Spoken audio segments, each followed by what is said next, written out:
हाँ जी, तो कैसे हैं सब लोग? आई होप सब लोग बढ़िया होंगे। एंड आप लोगों ने मेरे इनकम टैक्स की पुरानी 3 क्लासेस देख ली होंगी। आज इनकम टैक्स की 4th क्लास है, इसमें हम इनकम टैक्स को फिनिश कर देंगे।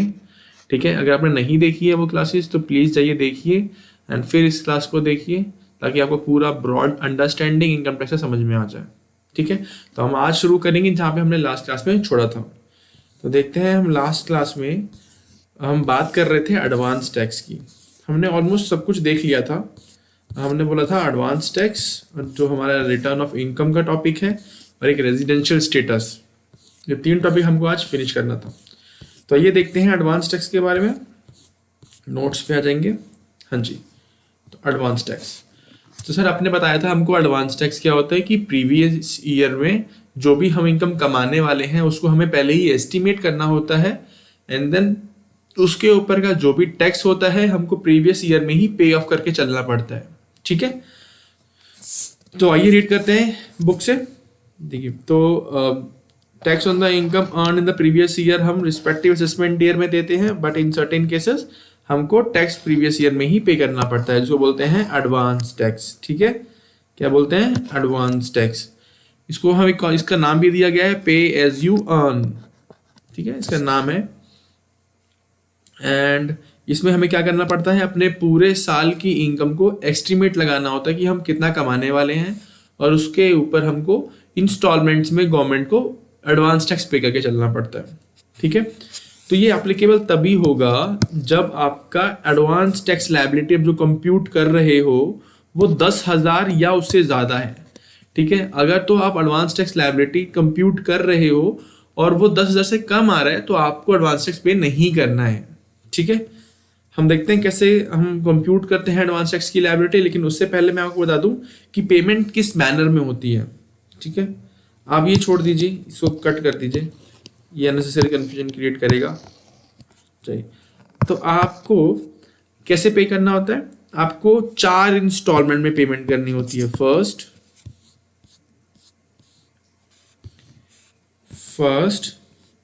Then second instalment, then third instalment, and then fourth instalment. ठीक है, पहला इंस्टॉलमेंट कब जाता है सर? 15th जून को। पहला इंस्टॉलमेंट 15 जून, दूसरा इंस्टॉलमेंट जाएगा सितंबर के महीने में 15 सितंबर, देन दिसंबर को 15 तारीख को, एंड लास्ट जाएगा 15 मार्च को। ठीक है, ये हो गई 4 इंस्टॉलमेंट। आपको जो भी आपने एडवांस टैक्स लायबिलिटी कंप्यूट करी, ठीक है, उसका सिर्फ 15% पे करना होता है आपको। अप टू 15% पे करना होता है जून 15 तक। पहली इंस्टॉलमेंट में 15% तक पे करना है, दूसरी इंस्टॉलमेंट में 45% तक पे करना है, तीसरी इंस्टॉलमेंट में 75% तक पे करना है, एंड लास्ट वाले इंस्टॉलमेंट में आपको पूरा 100% पे कर देना है एडवांस टैक्स। ठीक है, तो ये इंस्टॉलमेंट है, ये याद करना दोस्तों। ये हो सकता है आपको पेपर में पूछ ले कि कितने इंस्टॉलमेंट्स में एडवांस टैक्स जाती है, या फिर ये भी पूछ सकते हैं कि सेकेंड इंस्टॉलमेंट में कितनी परसेंटेज ऑफ एडवांस टैक्स चला जाना चाहिए। ठीक है, अब देखते हैं एडवांस टैक्स निकालते कैसे। ठीक है, अब मैं यहाँ पे आपको एग्जाम्पल भी दिखाता हूँ। ठीक है, यहाँ पे हम लेते हैं एग्जाम्पल। ठीक है, देखिए, मैंने पूरे साल की अपनी इनकम एस्टिमेट करी कि मैं पूरे साल में कमाने वाला हूँ 7 लाख रुपए। ठीक है, ठीक है, उसमें मेरा रिडक्शन आना चैप्टर 6 से छोड़ दीजिए, कुछ भी नहीं है। ठीक है दोस्त, ये याद रखना, ये पूरे साल की है, फुल ईयर की मैंने एस्टिमेट लगाया। मैं अभी कहाँ पर हूँ? मैं अभी 15 जून पे खड़ा हूँ। 15 जून पे खड़ा हूँ और मैं पहले इंस्टॉलमेंट पे करना चाहता हूँ। ठीक है, उस टाइम पे मैं एस्टिमेट करूंगा कि यार मैं पूरे साल में कितना कमा लूंगा। मैंने एस्टिमेट लगाया कि 7 लाख तक मैं कमा लूंगा। ठीक है, तो मेरा ये हो गया 7 लाख का एस्टिमेटेड टोटल इनकम। ठीक है, इसके ऊपर टैक्स लायबिलिटी निकालिए दोस्त। लोग बच्चे ये भी बोल रहे थे कि सर आप एग्जाम्पल करके दिखाइए हमको। ठीक है, तो एग्जाम्पल के रूप में इसको भी देख लेते हैं। 7 लाख पे टैक्स लायबिलिटी निकालिए। पहले 2.5 लाख पे 0, नेक्स्ट 2.5 लाख मतलब अप टू 5 लाख पे जो है 5%, तो वो हो गया 12,500, एंड जो 5 लाख से ऊपर है मतलब 2 लाख पे 20%, तो 2 लाख पे 20% मतलब 40,000 और 12,500 पहले, तो ये कितना हो गया? ये हो गया 52,500 प्लस 4% का सरचार्ज। 4% सरचार्ज निकालते हैं, आप लोग भी निकालिए 4% कितना आएगा इसके ऊपर।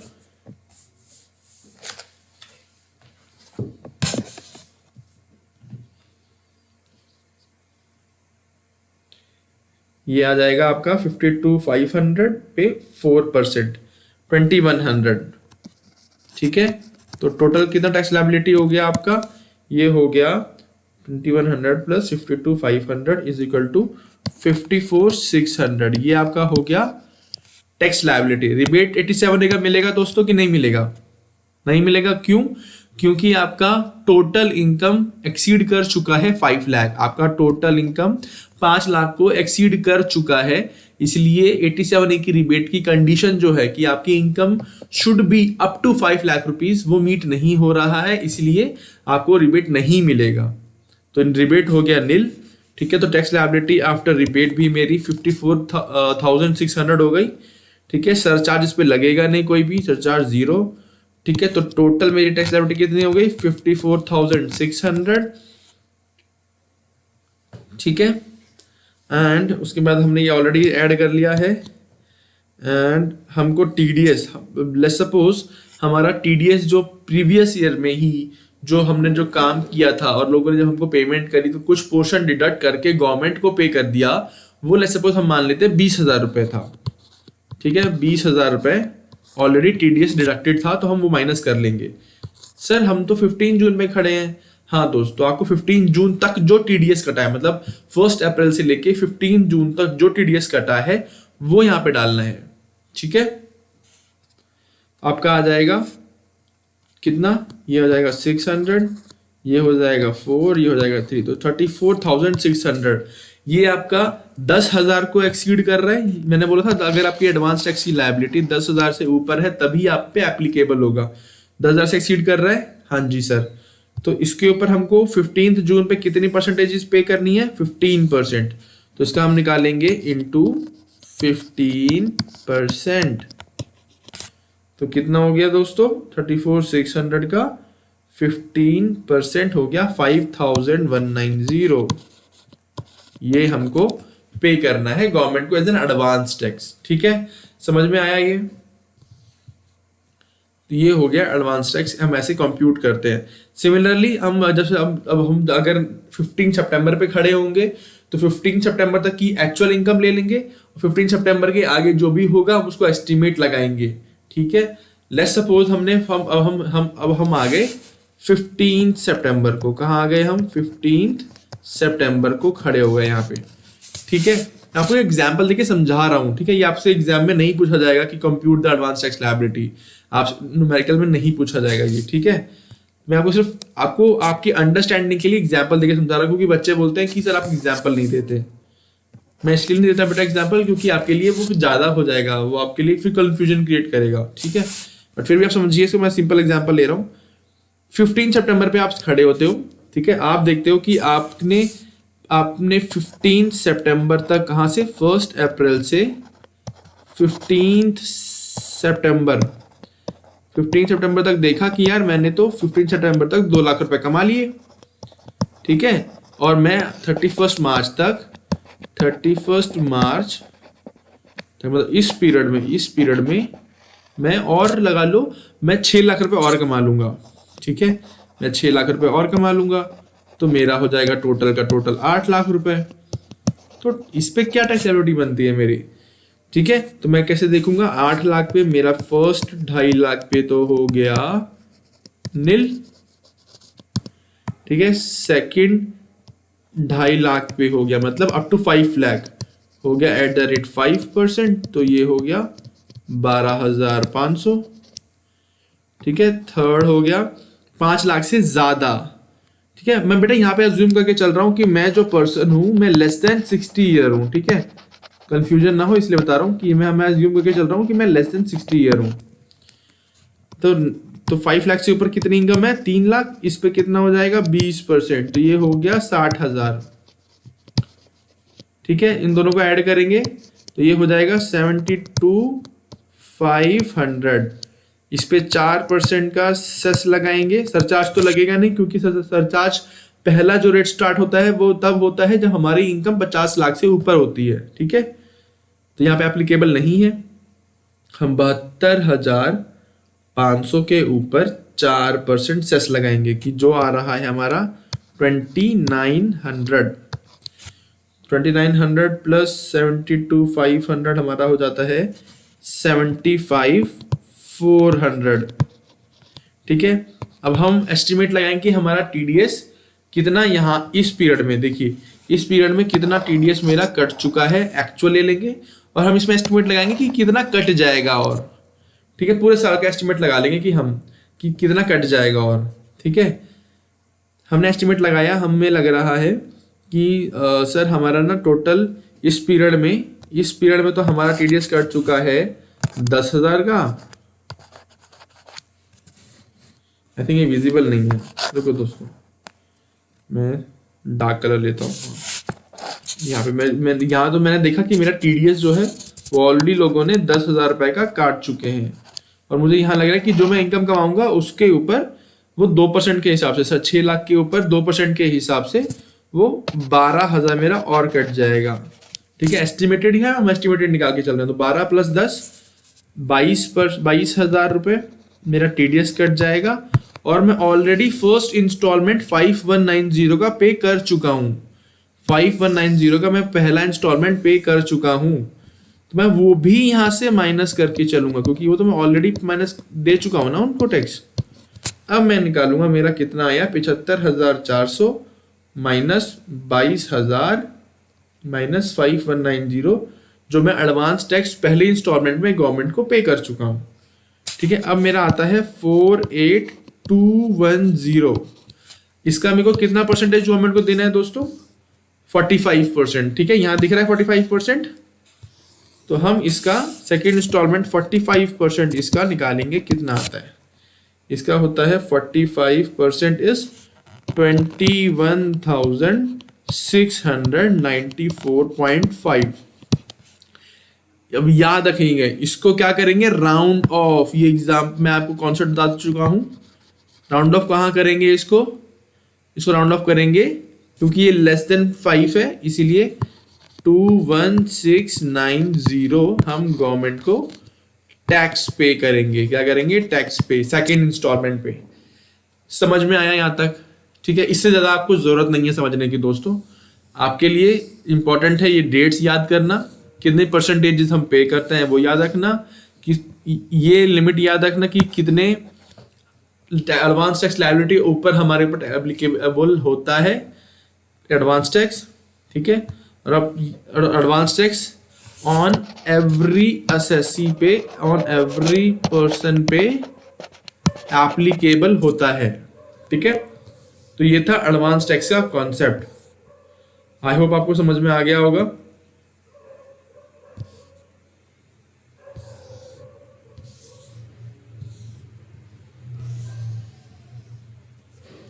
ठीक है, एडवांस टैक्स का यहां तक हमारा कॉन्सेप्ट होता है पूरा। ठीक है, ये वाला आप छोड़ दीजिए, अननेसेसरी कंफ्यूजन होगा।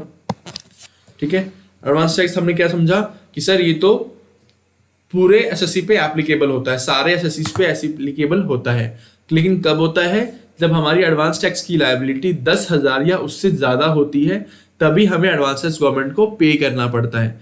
सर एडवांस टैक्स की टाइम लिमिट क्या होती है?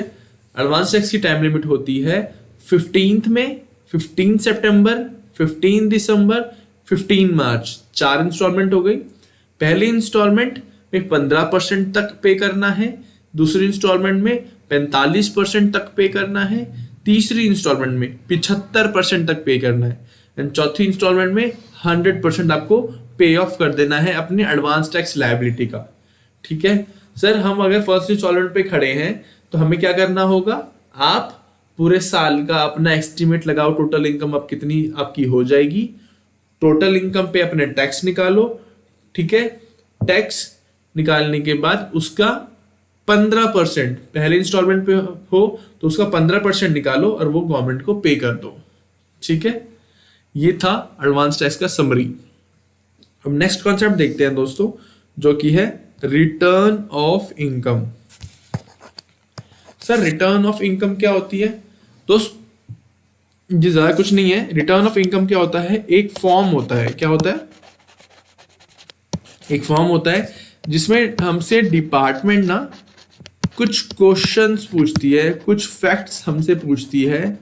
ठीक है, हमसे कुछ क्वेश्चंस पूछे होते हैं, कुछ जानकारी चाहिए होती है और हमारी डिटेल चाहिए होती है हमारी इनकम की, हमने कितना इनकम कमाया, कहाँ से कमाया, ठीक है, और उसके ऊपर कितना टैक्स बनता है, वो टैक्स की अमाउंट निकालो, वो आपने किस तरीके से पे किया है, क्या आपने वो टीडीएस के थ्रू पे किया है या आपने एडवांस टैक्स के थ्रू पे किया है या आप अब हमको पे करने वाले हो। ठीक है, तो ये एक जनरल एक फॉर्म होता है, समझिए एक फॉर्म होता है जिसमें हमको अपनी डिटेल्स गवर्नमेंट को सबमिट करनी होती है कि गवर्नमेंट हमने ये चीजें कमाई और हम इसके ऊपर अपनी टैक्स लायबिलिटी पे कर रहे हैं आपको।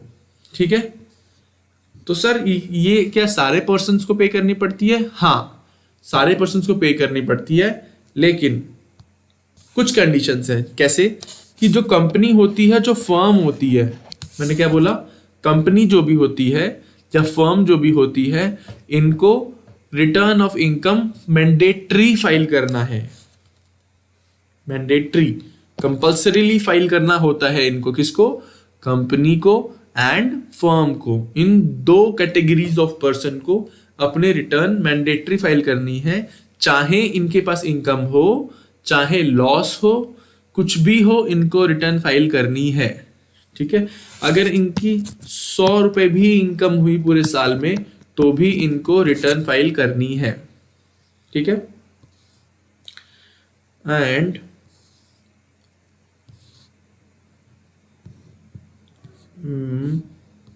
आगे देखते हैं। ठीक है, और सर बाकियों को, जो इंडिविजुअल है, एचयूएफ है, एओपीबीआई है, आर्टिफिशियल जुरिडिकल पर्सन है, इनको रिटर्न कब फाइल करनी है? सर इनको दोस्तों रिटर्न तब फाइल करनी है जब इनका जो टोटल इनकम है, क्या है? टोटल इनकम वो एक्सीड कर जाता है। क्या करता है? एक्सीड कर जाता है। क्या? Maximum amount which is not chargeable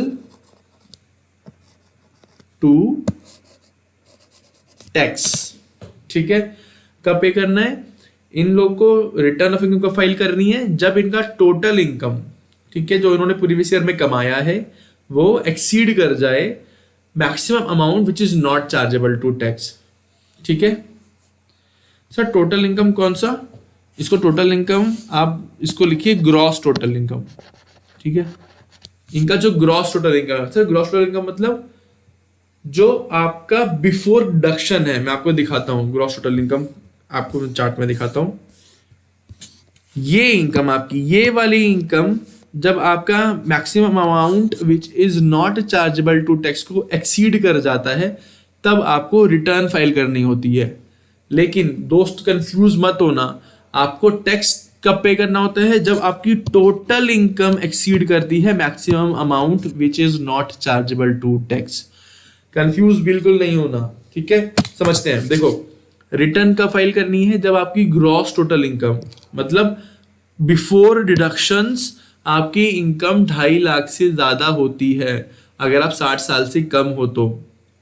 ठीक है, अगर आपकी इनकम 3 लाख से ज्यादा होती है अगर आप सीनियर सिटीजन हो तो, और अगर आपकी इनकम 5 लाख से ज्यादा होती है अगर आप सुपर सीनियर सिटीजन हो तो, तब आपको रिटर्न फाइल करनी है ग्रॉस टोटल इनकम। लेकिन अगर आपकी जो टोटल इनकम है आफ्टर डिडक्शंस, आपकी अगर जो टोटल इनकम है आफ्टर डिडक्शंस ही निकलता है वो, तब आपको ये जो टोटल इनकम है अगर ये एक्सीड करता है maximum amount which is not chargeable to tax, तब आपको क्या करना होता है? टैक्स कंप्यूट करना होता है। तो दोनों में डिफरेंस है। ठीक है, ये याद रहेगा। वो बातें सारी यहां पे लिखी हुई हैं। ठीक है, आपको level of income is the income to be considered for purpose of filing of return of income is the income before claiming the deductions, मतलब gross total income, मतलब gross total income आपको देखनी है रिटर्न फाइलिंग के time पे। ठीक है, मैं लिख देता हूं यहाँ पे, आप भी लिख लेंगे for return, and total income देखनी है फॉर टैक्स कंप्यूटेशन।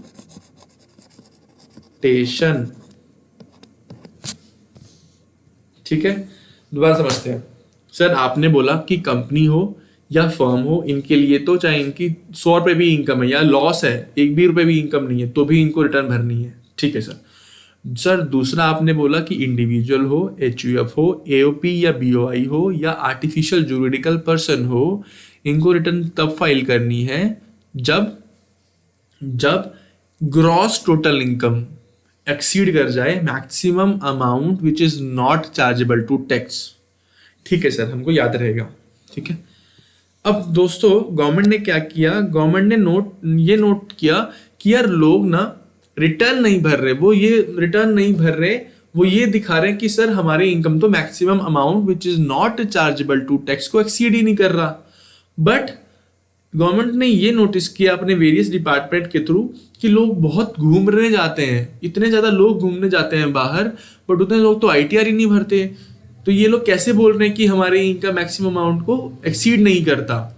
तो गवर्नमेंट ने एक और चेक लगा दिया। गवर्नमेंट ने बोला अगर आप इस 3 केसेस में फॉल करते हो ना, तो भी आपको रिटर्न फाइल करनी है, भले ही आपका income maximum amount which is not chargeable to tax को एक्सीड नहीं करता। ठीक है, कंफ्यूज तो नहीं हो रहे ना। गवर्नमेंट ने क्या बोला, गवर्नमेंट ने बोला अगर आप ये 3 काम कर रहे हो तो आपको in every case return file करनी है। ठीक है, पहला उन्होंने बोला कि अगर आप अपने करंट अकाउंट में, ठीक है, डिपॉजिट करते हो 1 करोड़ से ज्यादा पूरे साल में, तो आपको रिटर्न मैंडेटरी भरनी ही भरनी है। ठीक है, दूसरा उन्होंने बोला कि अगर आप 2 लाख से ऊपर खर्च करते हो खुद के ऊपर या किसी दूसरे पर्सन के ऊपर बाहर घूमने, फॉरेन कंट्री में ट्रेवल करने के लिए, घूमने के लिए, ठीक है, आप 2 लाख से ज्यादा खर्च कर रहे हो अपने घूमने के ऊपर फॉरेन कंट्री में, तो आपको रिटर्न भरनी ही भरनी है।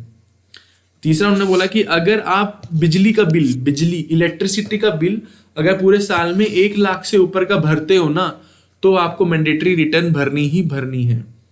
ठीक है, यार समझ में आया? चलिए फटाफट इसको समराइज कर देते हैं ताकि आपको ना यहां तक कोई कंफ्यूजन ना हो। ठीक है, ठीक है सर आपने बताया रिटर्न ऑफ इनकम क्या होता है। सर आपने बताया कि रिटर्न ऑफ इनकम एक फॉर्म होता है जिसमें हमको अपनी इनकम्स की डिटेल्स, कुछ डिक्लेरेशंस, कुछ फैक्ट्स गवर्नमेंट को बताने पड़ते हैं अपने बारे में, ताकि हमने किस तरीके से टैक्स निकाला है वो गवर्नमेंट को भी समझ में आ जाए। ठीक है सर फिर आपने बताया कि पर्सन्स में जो 2 कैटेगरी है, कंपनी एंड फर्म, इनके मैंडेटरी रिटर्न भरनी ही भरनी है, चाहे इनकम 0 हो, चाहे इनकम कितनी भी हो इनकी, चाहे लॉस हो। ठीक है सर फिर आपने बताया कि जो individual, HUF, AOP, BOI and आपने बताया सर ये आर्टिफिशियल जुरिडिकल पर्सन, अगर इनकी ग्रॉस टोटल इनकम एक्सीड कर जाएगा, ठीक है, maximum amount which is not chargeable to tax, तब हमको रिटर्न भरनी होती है। ठीक है सर, एंड सर आपने ये भी बोला कि टैक्स के लिए हमेशा टोटल इनकम देखते हैं। अगर total income maximum amount which is not chargeable to tax को एक्सीड करेगा, तभी हमें टैक्स भरना है। लेकिन रिटर्न के लिए ग्रॉस टोटल इनकम देखना है। मैं मल्टीपल टाइम इसको बार बार इसको मैं रिपीट कर रहा हूं ताकि आप लोग कंफ्यूज मत होना बिल्कुल भी। ठीक है सर, आपने यहाँ पे सर हमको नोट भी लिखवा दिया। ठीक है, फिर आपने सर बताया कि 3 काम अगर हम करते हैं तो हमको हर केस में रिटर्न भरनी पड़ेगी। पहला, अगर हमने करंट अकाउंट में मोर देन 1 करोड़ डिपॉजिट किया है पूरे प्रीवियस ईयर में, ठीक है सर, तो हम उसके ऊपर रिटर्न भर के चलेंगे।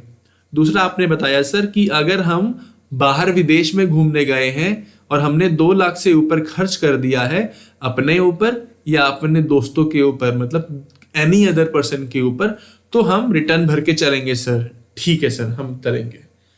तीसरा, सर आपने बोला कि अगर हमने पूरे साल में, पूरे प्रीवियस ईयर में हमने 1 लाख से ऊपर का बिजली का बिल भर दिया है तो गवर्नमेंट बोलती है हमको रिटर्न भर के चलो। ठीक है सर? हाँ सर, हमें यहाँ तक समझ में आ गया। चलिए ठीक है।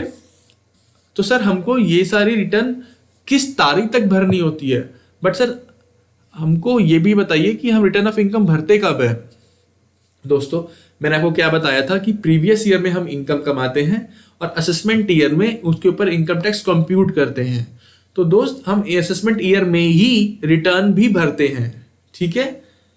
तो हम इनकम कमाते हैं प्रीवियस ईयर में और असेसमेंट ईयर में टैक्स कंप्यूट करते हैं, टैक्स गवर्नमेंट को भरते हैं और वो सारी डिटेल्स हम रिटर्न में डाल के गवर्नमेंट को सबमिट कर देते हैं। ठीक है? ठीक है सर। तो सर हमको डेट बता दीजिए, हमको असेसमेंट ईयर में किस तारीख तक हमको रिटर्न भर देनी होती है। ठीक है? देखो दोस्त, अगर ना आप कोई इंटरनेशनल ट्रांजैक्शंस करते हो, इनकम टैक्स में ना एक कुछ लिस्ट है इनकम टैक्स में इंटरनेशनल ट्रांजैक्शंस की। ठीक है? अगर तो आप वो इंटरनेशनल ट्रांजैक्शंस करते हो तो आपको ना एक रिपोर्ट भरनी होती है। ठीक है? अगर तो आपके ऊपर वो रिपोर्ट एप्लीकेबल है तो आपके लिए जो ड्यू डेट हो जाएगी वो 30 नवंबर हो जाएगी। किसकी? असेसमेंट ईयर की। ठीक है? समझते हैं। हमारा प्रीवियस ईयर कौन सा है? हमारा प्रीवियस ईयर है 2021। हमारा असेसमेंट ईयर क्या है? 2021 2022। ठीक है? तो सर अगर वो इंटरनेशनल ट्रांजैक्शंस हम करते हैं और हमारे ऊपर रिपोर्ट एप्लीकेबल हो जाती है तो हमारे लिए 30 नवंबर ऑफ असेसमेंट ईयर, मतलब 30 नवंबर 2021 हमारी ड्यू डेट हो जाएगी। हमको रिटर्न इस तारीख तक फाइल कर देनी है। एब्सोल्युटली करेक्ट बेटा। ठीक है सर, समझ में आ गया। आगे बढ़ते हैं। ठीक है? और नेक्स्ट उन्होंने बोला कि अगर आप कंपनी हो, आप कौन हो? 7 कैटेगरीज ऑफ पर्सन में से आप एक कंपनी हो और आपने वो ट्रांजैक्शंस नहीं करी, इंटरनेशनल ट्रांजैक्शंस, तो आपके लिए 31 अक्टूबर ड्यू डेट रहेगा रिटर्न भरने की।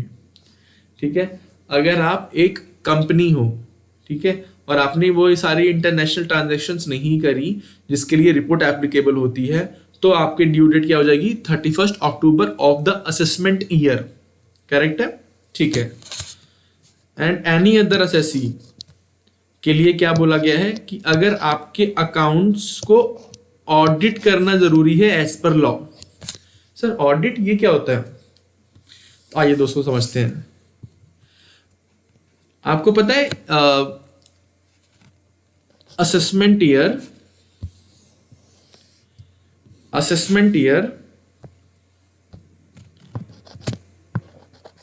2020-2021 मतलब प्रीवियस ईयर 2019-20 में इस साल की जो रिटर्न भरी गई है ना बेटा, उसमें 5.5 करोड़ रिटर्न्स गवर्नमेंट को सबमिट हुई है।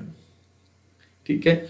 तो आपको क्या लगता है गवर्नमेंट इन 5.5 करोड़ की रिटर्न्स को बैठ के चेक कर सकती है कि आपने सही से अपने इनकम को कंप्यूट किया कि नहीं, कहीं आपने झूठ तो नहीं बोला, कहीं आपने कोई इनकम छुपाई तो नहीं हमसे? गवर्नमेंट चेक कर सकती है? प्रैक्टिकली फिजिबल है 5.5 करोड़ रिटर्न को एक एक बैठ के चेक करना? नहीं। तो गवर्नमेंट ने बेटा इस पे चेक लगा दिया। गवर्नमेंट ने क्या बोला ना, गवर्नमेंट ने बोला कि अगर आप एक बिजनेस कर रहे हो, ठीक है, और आपका टर्नओवर, आपका जो टर्नओवर है वो 1 करोड़ से ज्यादा है। ठीक है? क्या बोला कि आप एक पर्सन हो, ठीक है, और आप बिजनेस कर रहे हो और आपका टर्नओवर 1 करोड़ से ज्यादा है। ठीक है? या आप प्रोफेशन में हो। सर प्रोफेशन मतलब दोस्त, प्रोफेशन मतलब या तो आप सीए हो, ठीक है, आप सीए का प्रैक्टिस कर रहे हो, या आप लॉयर हो, या आप डॉक्टर हो, या आप कोई आर्किटेक्ट हो। ठीक है? मतलब प्रोफेशनल काम करते हो जिसमें आप सर्विसेज रेंडर कर रहे हो अपने क्लाइंट्स को, और आपका टर्नओवर कितना है 50 लाख से ज्यादा प्रीवियस ईयर में, तो आपको ना ऑडिट करवाना पड़ता है। ऑडिट किससे कराना पड़ता है सर? ऑडिट कराना पड़ता है सीए से। ठीक है, तो सीए आपके बुक्स ऑफ अकाउंट्स को चेक करेगा कि सब कुछ ठीक है कि नहीं। उसके लिए गवर्नमेंट ने अलग फॉर्म निकाला है, तो सीए आपके बिहाफ पे वो फॉर्म भरेगा और गवर्नमेंट को बताएगा कि मैं सर मैंने चेक कर लिया है, ये सब चीजें की ये सारी डिटेल्स हैं इनकी और ये सब मेरे नॉलेज में सही है। ठीक है, तो इससे क्या हुआ, गवर्नमेंट को एक कंफर्ट मिल गया। ठीक है, तो गवर्नमेंट ने बोल दिया ऑडिट कराने को। ऑडिट की लिमिट मैंने आपको बता दिया है, याद कर लेना इसको, मे भी पूछ सकते हैं। ये सेक्शन कौन सा है सर? 44AB। ठीक है, ठीक है, कोशिश करना याद करने की कि बिजनेस के लिए 1 करोड़ से ज्यादा टर्नओवर, प्रोफेशन के लिए 50 लाख से ज्यादा टर्नओवर, प्रीवियस ईयर में अगर ये एक्सीड कर जाती है तो उस एसएससी को अपना टैक्स ऑडिट कराना पड़ता है। ठीक है सर, समझ गए। तो अगर एसएससी को अपना अकाउंट्स ऑडिट कराना है तो उसके लिए रिटर्न भरने की डेट क्या है? 31 October of the assessment year. ठीक है, ठीक है सर। नेक्स्ट है जहां पे एसएससी क्या है? वर्किंग पार्टनर है। क्या है? मान लीजिए आप एक फर्म हो, आप कौन हो? फर्म हो, और आपके बुक्स ऑफ अकाउंट्स को ऑडिट करना है। ठीक है, तो आपके बुक्स ऑफ अकाउंट को ऑडिट करना है, तो उस फर्म के लिए ड्यू डेट क्या हुई? 31 अक्टूबर। और मैं पार्टनर हूं उसका, मैं उस फर्म में पार्टनर हूं, तो मेरी रिटर्न की डेट भी 31 अक्टूबर ही होगी। समझ में आया ना? ठीक है, एंड बाकी सारे केसेस में 31 जुलाई है। बाकी सारे केसेस में 31 जुलाई है। मतलब मैं इंडिविजुअल हूं और मेरे ऊपर अगर टैक्स ऑडिट एप्लीकेबल नहीं है तो मेरे लिए 31 जुलाई की ड्यू डेट है। मैं इंडिविजुअल हूं, मेरे ऊपर टैक्स ऑडिट एप्लीकेबल है, तो 31 अक्टूबर की डेट हो जाएगी। क्या हो जाएगी? 31 अक्टूबर की। ठीक है, या तो मैं अगर पार्टनरशिप फर्म में हूं, फर्म का ऑडिट एप्लीकेबल है, तो फर्म की ड्यू डेट हो जाएगी 31 अक्टूबर, और मेरी पर्सनल, मैं पार्टनर हूं, मेरी पर्सनल रिटर्न की भी डेट हो जाएगी 31 अक्टूबर। ठीक है, यहां तक क्लियर है दोस्तों? तो ये हमारी कुछ ड्यू डेट्स है जो गवर्नमेंट ने मेंशन कर रखी है। ठीक है, due dates I don't think आपको पूछा जाएगा एग्जाम में, बट फिर भी आप इसको एक बार पढ़ के जाना। ठीक है, कहीं अगर कुछ वो टच करते हैं इसके ऊपर तो आप बिल्कुल ब्लैंक ना हो जाओ एग्जाम में कि सर ने तो बताया नहीं था। ठीक है, तो दोस्तों अब क्या है, एक पेनल्टी भी बोली है अगर आपने ये काम नहीं करे। ठीक है, आपने अगर ड्यू डेट में रिटर्न नहीं भरी तो आपके ऊपर पेनल्टी लगाई जाएगी। सर ठीक है, तो सर कितनी पेनल्टी? दोस्त, अगर आपकी टोटल इनकम 5 लाख से कम है तो 1000 रुपए की पेनल्टी है। ठीक है, अगर आपका टोटल इनकम 5 लाख से ज्यादा है, ठीक है, और आपने इस ड्यू डेट में रिटर्न नहीं भरी but 31 December of the assessment year तक रिटर्न भर दी, तो 5000 की पेनल्टी लगेगी। ठीक है, और अगर आपने 31 दिसंबर तक भी नहीं भरी तो आपके ऊपर 10,000 की पेनल्टी लगेगी। समझ में आ गया ना दोस्त? हाँ सर, देखो पेनल्टी कैसे है। अगर आपने ड्यू डेट्स जो ऊपर मेंशन है, अगर इसमें अगर आपने रिटर्न भर दी तो कोई पेनल्टी नहीं है। ठीक है, अगर आपने नहीं भरी तो पेनल्टी एप्लीकेबल हो जाएगा। ठीक है, अब आपकी ये ड्यू डेट्स निकल गई, अब आप चाहते हो रिटर्न भरना, तो आपको क्या देखना है कि मेरी टोटल इनकम कितनी है। अगर मेरी टोटल इनकम 5 लाख है, ठीक है, तो मेरे ऊपर 1000 रुपए ही होगा, चाहे मैं 31 दिसंबर तक भरूं, चाहे मैं 31 दिसंबर के बाद भरूं।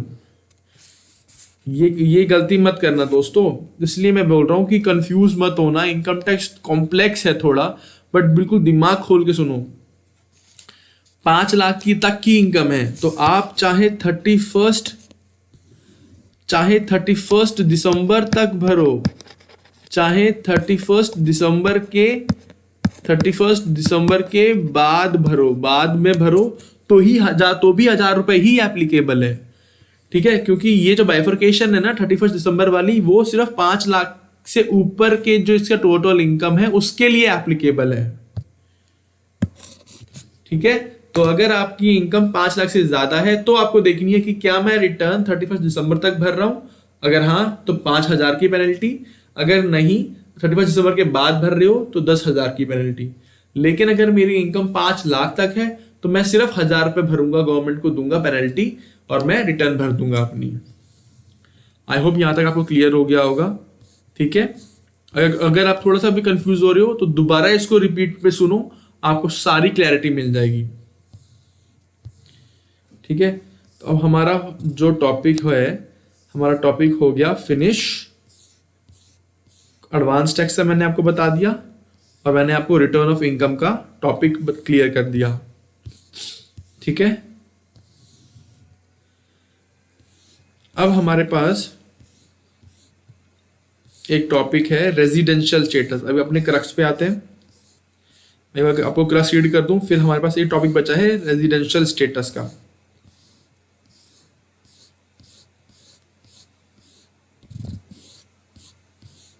ये रहा जी सर। ठीक है, एवरी पर्सन क्लियर है हमें सर, हुज टोटल इनकम भी क्लियर है हमें sir, exceeds maximum amount which is chargeable to tax clear है, इज एन असेसी भी क्लियर है। ठीक है सर, उसको इनकम टैक्स भरना होता है एट रेट और रेट्स जो फाइनेंस एक्ट में मेंशन है या वो इनकम टैक्स एक्ट में मेंशन है इन द असेसमेंट ईयर। ठीक है सर, हमको समझ में आ गया। असेसमेंट ईयर में वो टैक्स भी भरता है और वो रिटर्न ऑफ इनकम भी भरता है। रिटर्न ऑफ इनकम की ड्यू डेट में भरेगा तो ठीक है, वरना अगर उसके बाद भरेगा तो पेनल्टी है। ठीक है सर, लेकिन उसका टोटल इनकम हम निकालते हैं उसके रेजिडेंशियल स्टेटस के बेस पे। सर ये समझा देना हमको। ठीक है बेटा, ऑल्दो हमको जो टैक्स भरना होता है प्रीवियस ईयर में, हम उसको असेसमेंट ईयर में ना भर के हम उसको प्रीवियस ईयर में जब भरते हैं उसको बोलते हैं एडवांस टैक्स। एडवांस टैक्स कब एप्लीकेबल होता है? जब आपकी एडवांस टैक्स की लायबिलिटी 10,000 या उससे ज़्यादा है तो एप्लीकेबल हो जाएगा। ठीक है सर, आपने उसको बताया था हमको कि 4 इंस्टॉलमेंट में भरनी होती है, 15 जून, 15 सितंबर, 15 दिसंबर और 15 मार्च। ठीक है, और परसेंटेजेस होते हैं 15% पहले वाले में इंस्टॉलमेंट में, दूसरे में 45, तीसरे में 75 और चौथे में 100% भर देना होता है। ठीक है सर, हमको क्लियर है। या तो आप एडवांस टैक्स के थ्रू भरोगे या आप टीडीएस जो आपका कटा होगा प्रीवियस ईयर में ही, ठीक है, उसका क्रेडिट ले लोगे आप। ठीक है सर, यहां तक हमको क्लियर हो गया। आप हमको सिर्फ रेजिडेंशियल स्टेटस समझा दो, हमारा बेसिक पूरा क्लियर हो जाएगा। चलो आइए दोस्तों बढ़ते हैं रेजिडेंशियल स्टेटस की तरफ।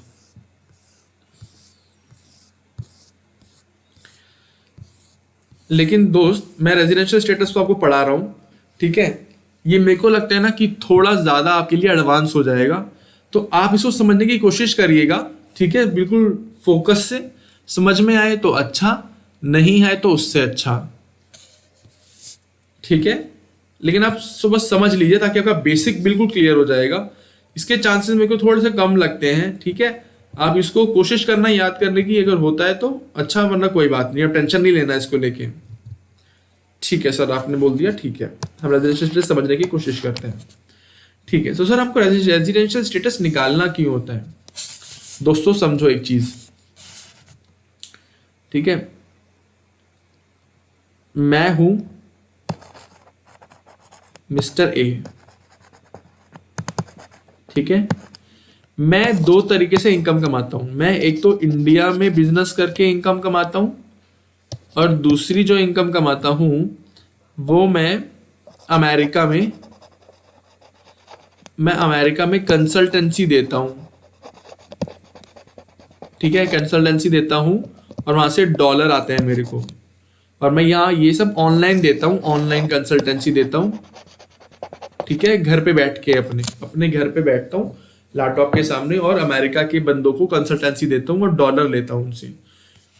तो अब आप ये बताओ कि मैं सिर्फ इंडिया में कमाए हुए इनकम के ऊपर टैक्स भरूं या मैं इस डॉलर के ऊपर भी टैक्स भरूंगा इंडिया के गवर्नमेंट को? है ना सोचने वाली चीज कि मेरे टोटल इनकम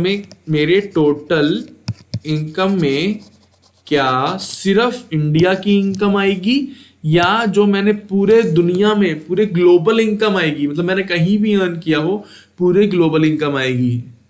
ठीक है, इस क्वेश्चन को आंसर करने के लिए हमको मिस्टर ए का क्या देखना पड़ेगा कि मिस्टर ए का रेजिडेंशियल मतलब निवासी, वो निवासी का स्टेटस देखना पड़ेगा कि वो है कहाँ का निवासी। ठीक है सर, समझ में आ गया कि हम रेजिडेंशियल स्टेटस क्यों देखते हैं। ठीक है, चलिए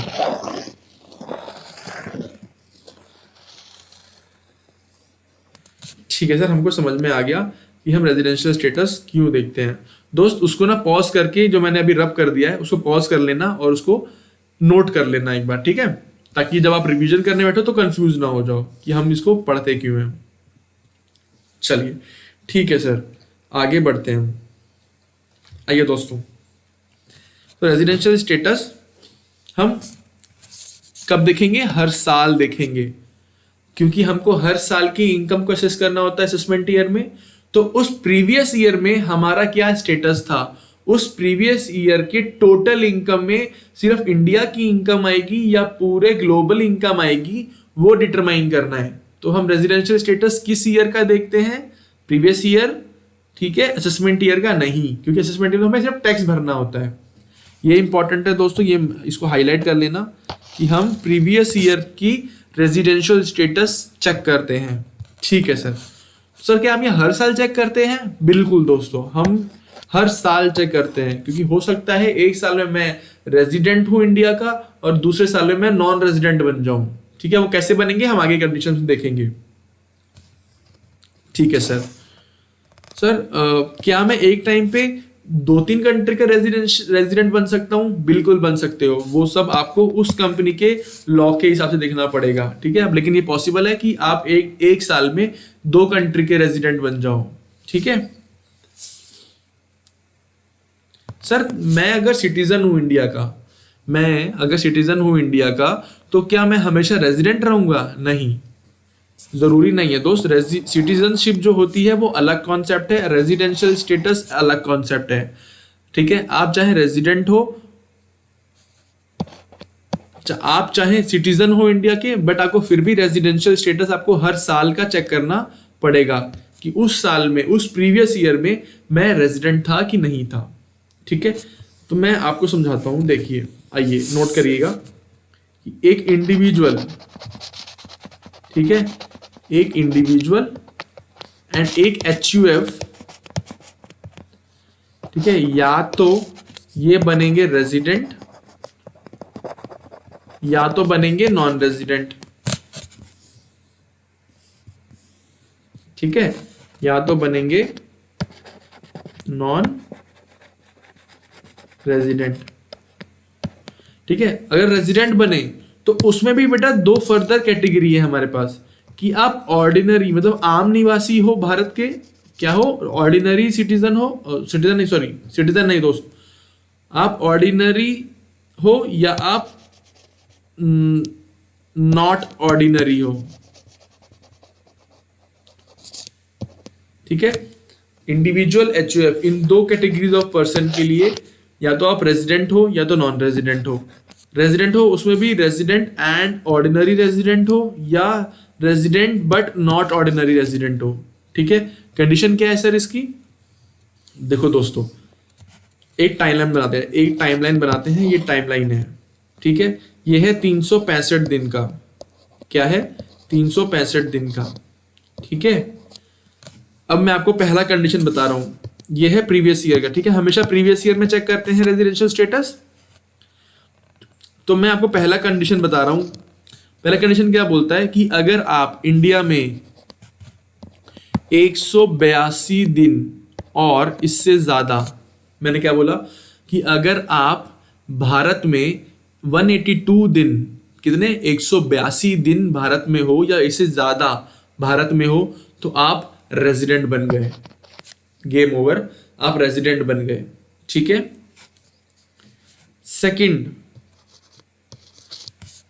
सेकंड कंडीशन क्या है?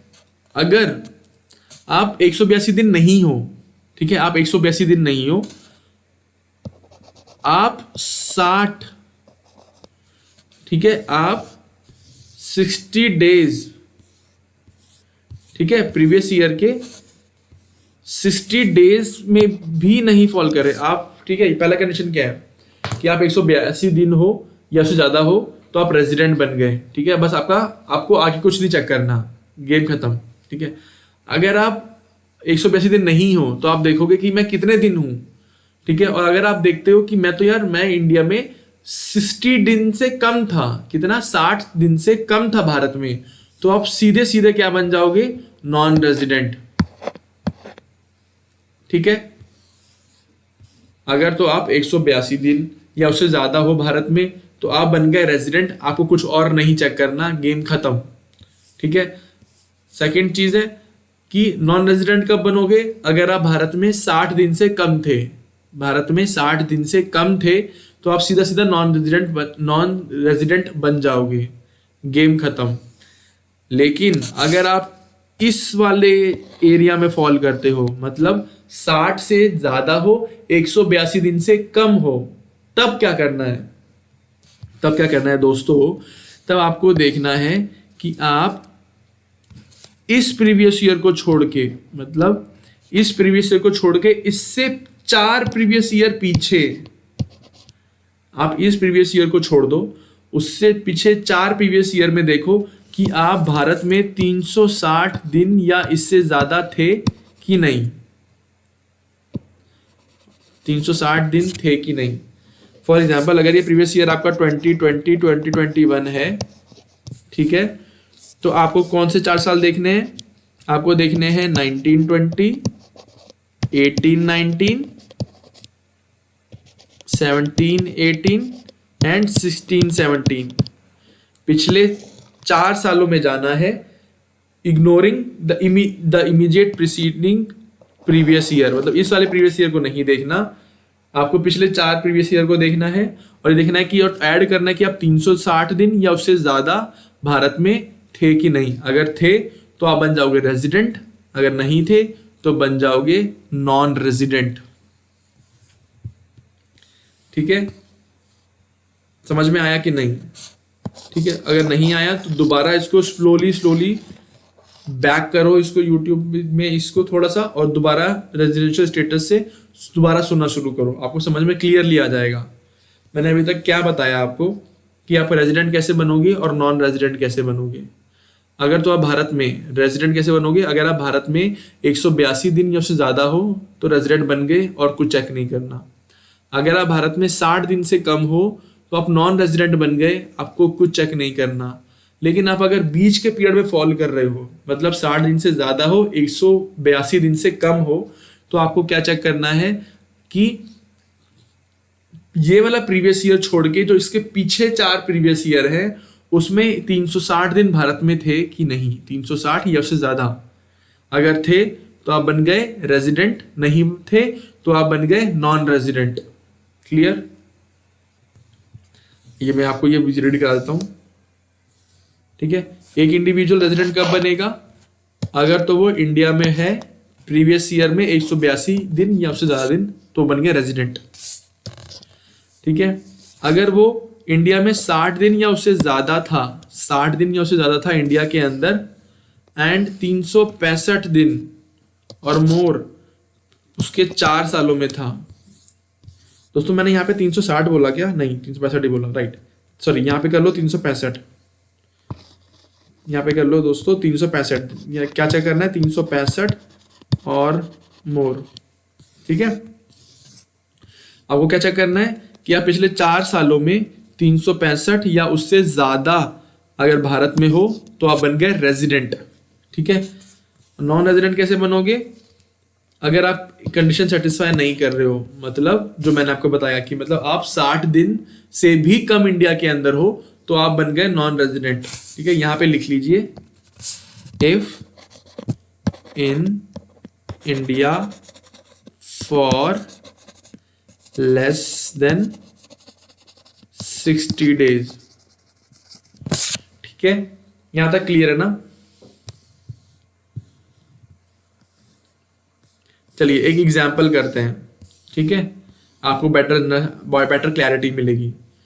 तो ये एग्जाम्पल देखते हैं, इलस्ट्रेशन नंबर 1।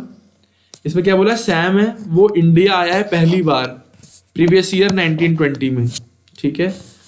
प्रीवियस ईयर 1920 में वो इंडिया में 50 दिन के लिए रहा है। तो आप बताइए क्या हुआ, ये इंडिया में प्रीवियस ईयर में 50 दिन के लिए रहा है, मतलब लेस देन 60 हो गया, तो क्लियर कट नॉन रेजिडेंट, ठीक है, नॉन रेजिडेंट। वो रहा है 183 दिन। अगर सैम इंडिया में 183 दिन रहा है, मतलब मेरा जो पहला कंडीशन था 182 डेज और मोर, तो क्या बन जाएगा, क्लियर कट रेजिडेंट। तो देखो यहाँ पे क्या बन गया, क्लियर कट रेजिडेंट बन गया।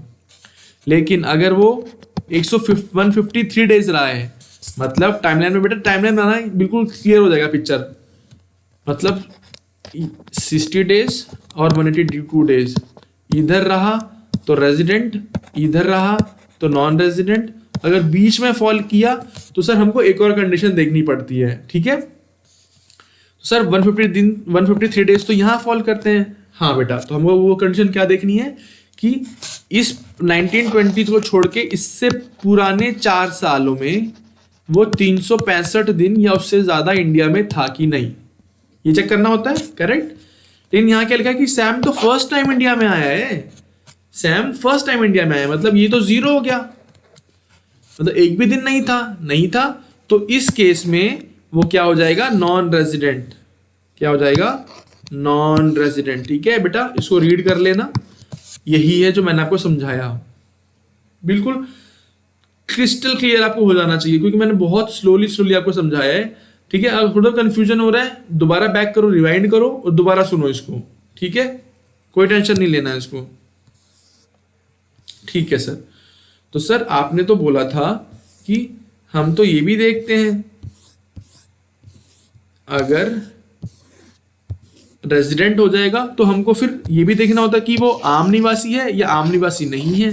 सर ये कैसे चेक करेंगे, ठीक है बेटा, आइए इसको भी देख समझ लेते हैं। डरना नहीं है दोस्त, बिल्कुल नहीं डरना, समझ में आ रहा है अच्छी बात है, नहीं आ रहा तो रिवाइंड करो, दोबारा समझो, नहीं आ रहा क्वेरी कमेंट सेक्शन में पूछो हमसे, ठीक है। ये मत बोलो कि सर बहुत ड्राई सब्जेक्ट है, हमको थोड़ा सा दिक्कत हो रहा है। बेटा इनकम टैक्स कॉम्प्लेक्स है, इवन आइंस्टाइन ने बोला है कि the toughest thing to understand in the whole world is income tax. जब आइंस्टाइन लोगों को समझ में नहीं आया तो बेटा हम क्या हैं, ठीक है। बट फिर भी कोशिश करेंगे, इंसान को कोशिश करना चाहिए जिंदगी में, तो हम वो कोशिश कर रहे हैं, ठीक है सर, हम भी कोशिश करेंगे, शाबाश बेटा। चलो आइए समझते हैं। हमने सर समझ लिया रेजिडेंट क्या होता है, दूसरा नॉन रेजिडेंट क्या होता है, हमें सर समझ में आ गया। अगर तो वो रेजिडेंट हो गया तो हमको और आगे आके चेक करना होता है कि वो ऑर्डिनरी है या नॉट ऑर्डिनरी है, ठीक है दोस्तों। ऑर्डिनरी के लिए क्या चेक करना है आपको, आइए मैं आपको बुक से दिखाता हूँ ऑर्डिनरी के लिए क्या चेक करना है। यहां देखेंगे सब लोग, ठीक है। ऑर्डिनरी के लिए क्या चेक करना है आपको, आप रेजिडेंट बन गए तभी आपको आगे बढ़ना है, ठीक है। नॉन रेजिडेंट बने तो काम खत्म, कुछ चेक नहीं करना आपको। रेजिडेंट बने तो आपको क्या चेक करना है, ऑर्डिनरी तब बनोगे अगर आप ये दोनों कंडीशन सेटिस्फाई करोगे। ऑर्डिनरी तब बनोगे जब आप ये दोनों कंडीशन को सेटिस्फाई करोगे, क्योंकि यहाँ पे लॉ में एंड लिखा है, मतलब प्लस, दोनों कंडीशन को साथ में सेटिस्फाई करनी पड़ेगी। अगर इन दोनों में से एक भी सेटिस्फाई नहीं हुआ तो आप बन जाओगे नॉट ऑर्डिनरी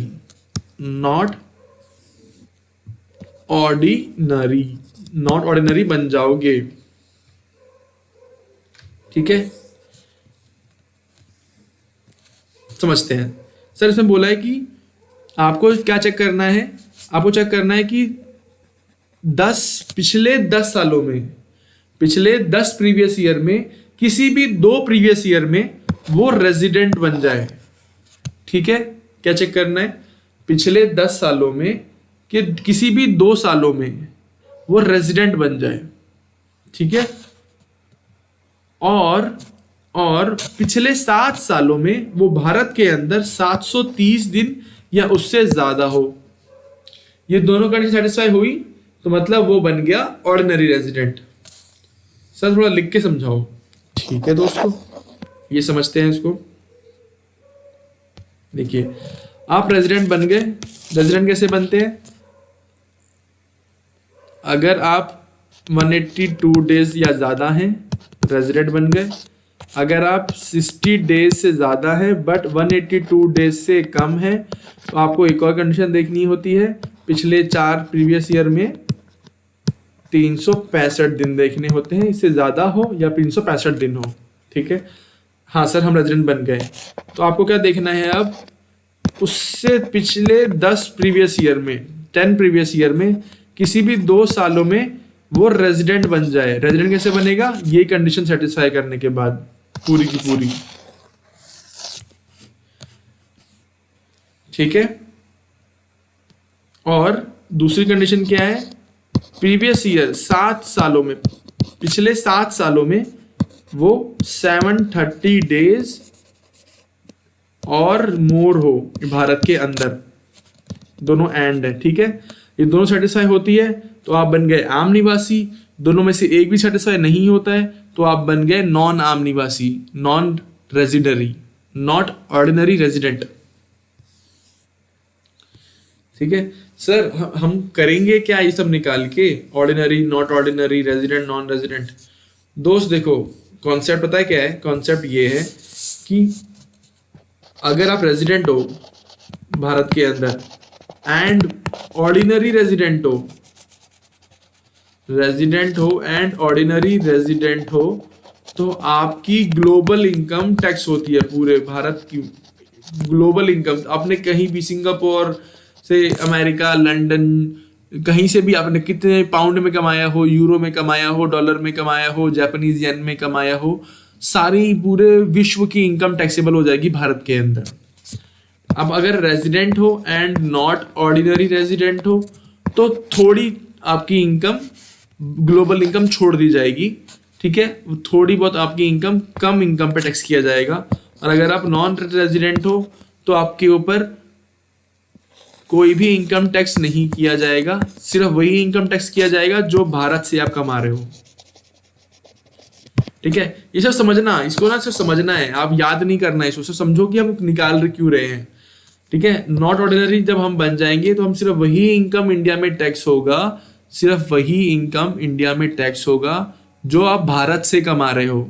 सर एग्जांपल दो। ठीक है, लेट्स सपोज मैं हूं कनाडा में।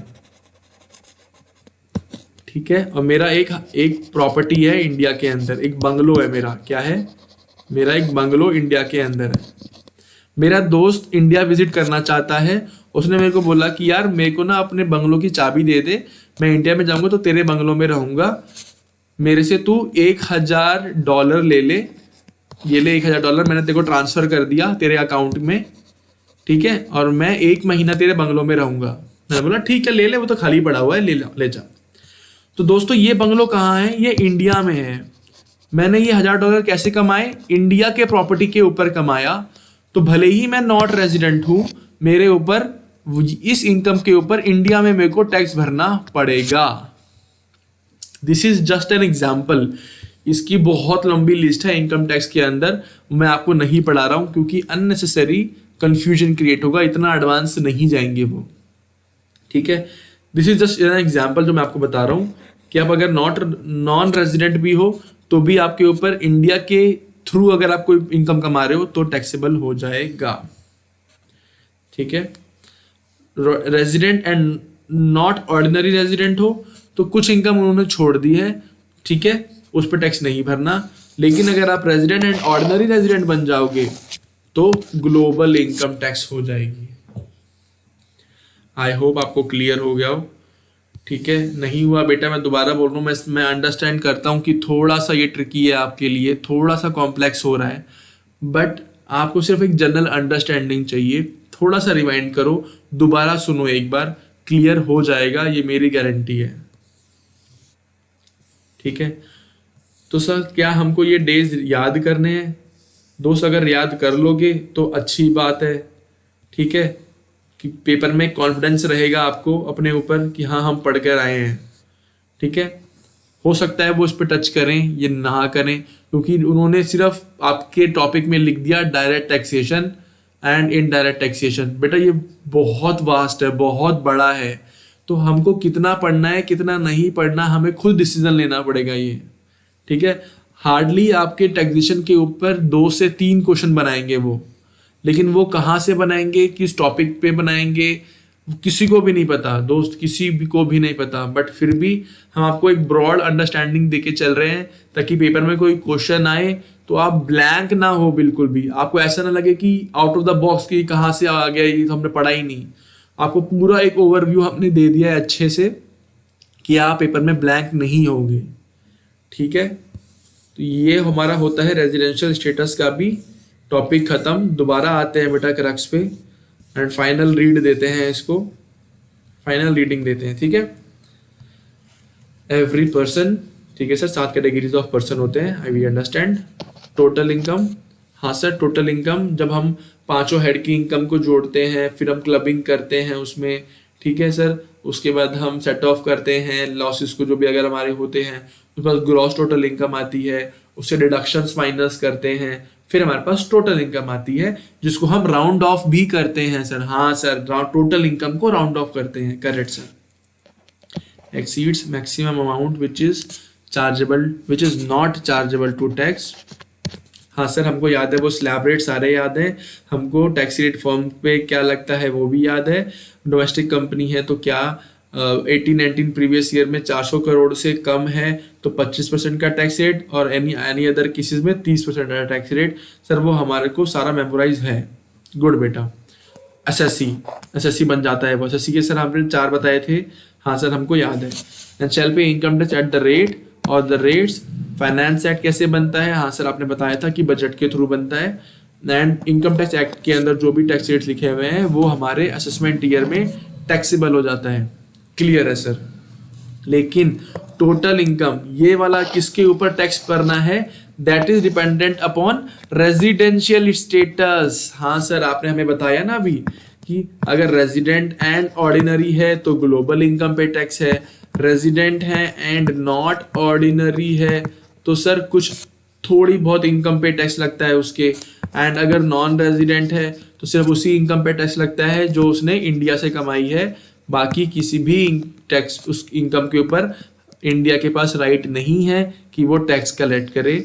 इसीलिए इम्पॉर्टेंट है समझना कि रेजिडेंशियल स्टेटस प्रीवियस ईयर में उस पर्सन का क्या था, ताकि हम टोटल इनकम में कितनी इनकम इंक्लूड करनी है, क्या पूरे विश्व की इनकम इंक्लूड करनी है, सिर्फ इंडिया की करनी है, किसको छोड़ना है, वो क्लियर हो जाए।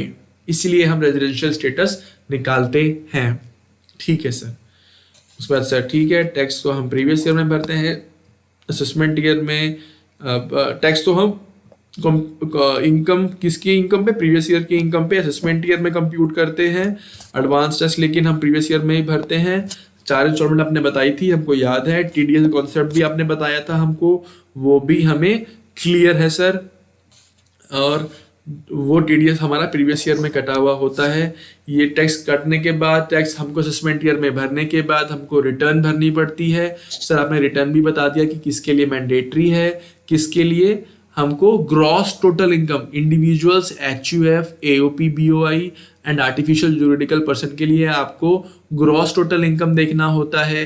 अगर वो maximum amount which is not chargeable to tax को एक्सीड करता है तभी हमें रिटर्न भरना पड़ता है। लेकिन सर आपने उसमें ये भी बताया था कि 3 केसेस और हैं जो अगर वो भी हमें चेक करना है, अगर वो एक्सीड हो गया तो इन एनी केस आपको रिटर्न भरना है, करेक्ट है सर। सर आपने ये भी बताया था कि रिटर्न की ड्यू डेट्स क्या हैं, हमको वो भी याद हो गया है सर। अगर रिटर्न ऑफ ड्यू डेट तक हमने रिटर्न नहीं भरी तो पेनल्टी लगेगा, हमको ये भी कॉन्सेप्ट क्लियर है सर। तो दोस्तों ये हमारा आज होता है इनकम टैक्स का टॉपिक पूरा। आई होप आपको क्लियर हो गया होगा, नहीं तो दोस्त चारों लेक्चर मिला के हार्डली 3 घंटे का आपके पास कंटेंट है। आप 3 घंटे एट अ स्ट्रेच पूरे चारों लेक्चर को पूरा दोबारा सुन लो, आपको बहुत अच्छी क्लैरिटी अब आएगी। स्टार्टिंग से आप लिंक कर पाओगे एंड तक। दोस्त कुछ पाना है ना तो कुछ खोना होगा, ठीक है, मेहनत करनी होगी। थोड़ा सा ये टॉपिक ड्राई है, मैं मानता हूँ, थोड़ा सा कॉम्प्लेक्स है, मैं भी मानता हूँ, बट टॉपिक तो आपके सिलेबस में है, क्वेश्चन तो वो पूछेंगे। अब वो क्वेश्चन कुछ इजी भी पूछ सकते हैं, तो आप बाद में ये मत बोलना कि सर आपने तो बहुत ज़्यादा पढ़ा दिया था हमको। अगर वो कुछ और डीप भी पूछ सकते हैं, लेकिन आपको मैंने पूरा ओवरव्यू इनकम टैक्स का दे दिया है, इसमें आप पेपर में ब्लैंक नहीं होगे इनकम टैक्स को लेके, ये मेरी गारंटी है। तो बेफिक्र रहिए, इस इतना ही कंटेंट को मल्टीपल टाइम रिवाइज करिए, ठीक है, मल्टीपल टाइम रिवाइज करिए, याद करने की कोशिश करिए, रिटेन रखने की कोशिश करिए, ठीक है, कि अगर इसमें से आया तो सर हम मार्क्स नहीं लूज करेंगे, हम पूरे में से पूरा मार्क्स लेके जाएंगे। विद दीज वर्ड्स मैं आज का ये इनकम टैक्स का टॉपिक खत्म करता हूँ, ठीक है। अब आप मेरे को कमेंट सेक्शन में ये बताओ कि मैं नेक्स्ट लेक्चर इनडायरेक्ट टैक्स के ऊपर शुरू करूँ, या आप चाहते हो कि मैं इसकी लाइव Q&A सेशन लूँ, या फिर इसका MCQs आपके साथ पहले डिस्कस करूँ, ठीक है, उसके बाद इनडायरेक्ट टैक्स को शुरू करूँ। आप मेरे को बताइए, जैसा आप बोलोगे वैसा होगा। कमेंट सेक्शन में ये ज़रूर बताना मेरे को कि इनडायरेक्ट टैक्स शुरू करूँ या नहीं, ठीक है। ये इनडायरेक्ट टैक्स से पहले इनकम टैक्स की क्वेरीज लाइव ले लूँ एंड इसके MCQs आपके साथ डिस्कस कर लूँ। चलिए दोस्तों, थैंक यू सो मच, आपने मेरे को अपना इतना वैल्यूएबल टाइम दिया। एंड पढ़ते रहिए, ध्यान रखिए और लगे रहिए। चलिए, थैंक यू सो मच, मिलते हैं नेक्स्ट सेशन में। Tata, bye bye.